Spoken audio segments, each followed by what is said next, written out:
So the last we heard from you, you were having a conversation with the guy that you called out, Dan Hardy. Got a pretty immediate answer for what you asked for.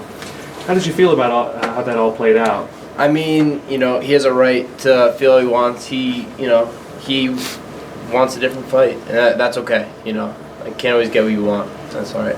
So how did that change what you want right now? It doesn't make a difference. If it was Dan Hardy, whoever it is, I'm going in there. I'm a fight. It's it would be a nice big fight. Dan Hardy, but it would have been cool. But I knew I was tossing one up. So, but it's all right. Do you have someone in mind now? I got a lot of people in mind. Care to mention any of them? No, I'm not mentioning any of them. I want to hear them keep mentioning me. I like that. What have you been up to since the Sage Northcutt fight? Eating and training my butt off. I'm doing 2 days. I have a lot of my teammates are fighting soon, so I'm getting in there and getting a lot of work. So do you just work on, like at this point when you don't really have anything set up, nothing booked, you kind of just work on new skills, things that you've wanted to kind of iron out? Yeah, everything. I'm working all aspects, just improving myself across the board, everywhere. Next time you guys see me, every time you guys see me, I'm going to be better than last time.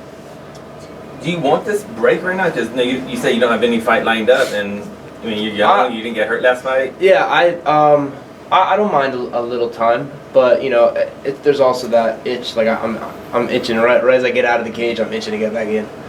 So, I'm enjoying it. I'm helping my guys get ready. A bunch of them are fighting next month. So, yeah. Why are you in Denver actually? Is it just they asked me to come. Okay. I've never been to Colorado before. It's awesome, having a blast to get to watch some great fights. Yeah, I'm having a good time. Awesome. How's life been different for you the last couple months?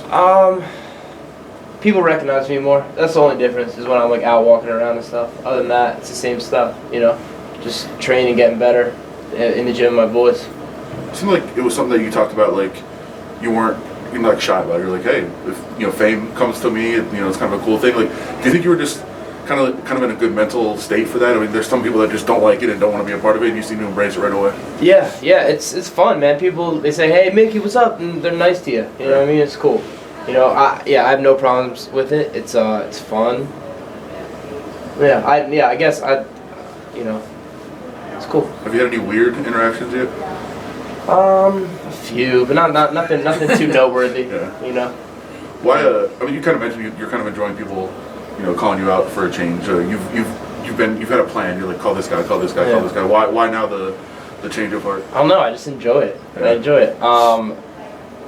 I like hearing them. This is a good thing when everyone is calling your name and saying things. I like it. It just gives me plenty of people to fight.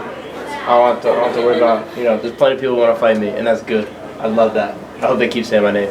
All the idiots keep saying it. I like it. I really do. Who are some of these idiots, to clarify? Come on, man. Stop trying to pull names out here. I'm not giving them the satisfaction saying any of the idiots' names. Let me ask you this. The next time you do call someone out, will you call someone with a more comparable level of experience to you? Not necessarily. No, I mean I have 4 fights. Who else has 4 fights in the UFC? Mm-hmm. So there's not really that many people that are that comparative. There's some, like the last guy I fought was 8-1. That was kind of close, but it doesn't matter to me. It's a fight. I'll fight someone with 30 fights, 40 fights, whatever. I'd be more than happy to. I'd like to.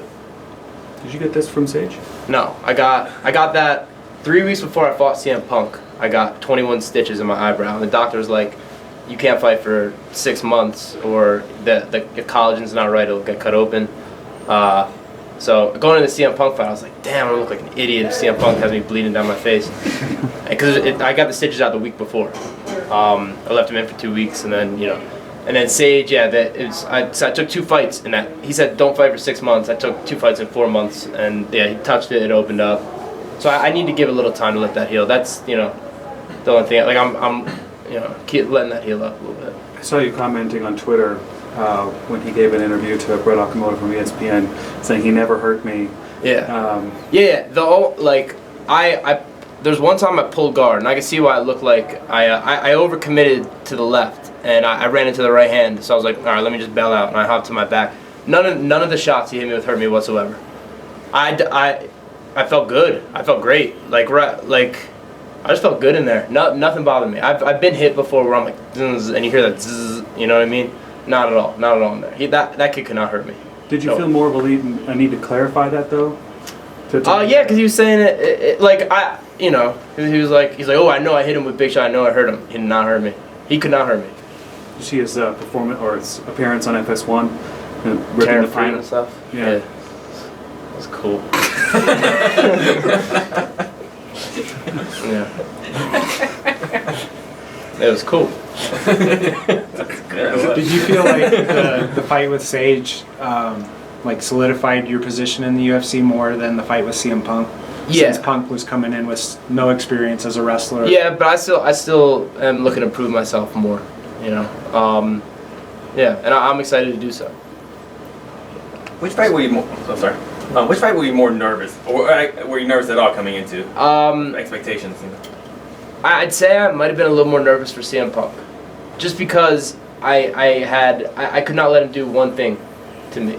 I was not going to allow him to do one positive thing. He needed to have a zero, goose egg in his side. I couldn't let him do one good thing to me, just for the legitimacy of our sport, for myself, everything. So, Sage, I knew there was a little more room for error and setting things up, doing this and that. I could play a little bit.